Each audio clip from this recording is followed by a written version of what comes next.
ദക്ഷിണമേരു എന്നറിയപ്പെടുന്ന പെരിയ കോവിൽ ആദ്യകാലങ്ങളിൽ തിരുവുടയാർ കോവിൽ എന്ന പേരിലാണ് അറിയപ്പെട്ടിരുന്നത്. ചോഴ രാജവംശത്തിലെ പ്രമുഖനായ രാജരാജ ചോഴനാണ് ഈ ക്ഷേത്രം പണികഴിപ്പിച്ചത്. AD 985 തുടങ്ങിയ ക്ഷേത്ര നിർമ്മാണം 1013 പൂർത്തിയായത്.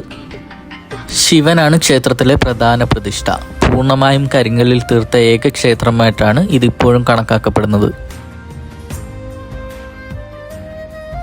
16-ാം നൂറ്റാണ്ടിലാണ് ക്ഷേത്രത്തിന്റെ പുറം മതിലുകൾ പണിഞ്ഞിരിക്കുന്നത്. 66 മീറ്റർ ഉയരമുള്ള ഗോപുരത്തിന് മുകളിലായിട്ട് ഗോളാകൃതിയിൽ തീർത്തൊരു വലിയ കലശം സ്ഥിതി ചെയ്യുന്നുണ്ട്.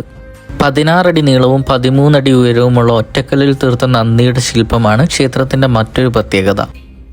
ക്ഷേത്രത്തിന് ചുറ്റും 400 തൂണുകളുള്ള വരാന്തയും 5 നിലകളിലായിട്ടുള്ള ഗോപുരവും സ്ഥിതി ചെയ്യുന്നു.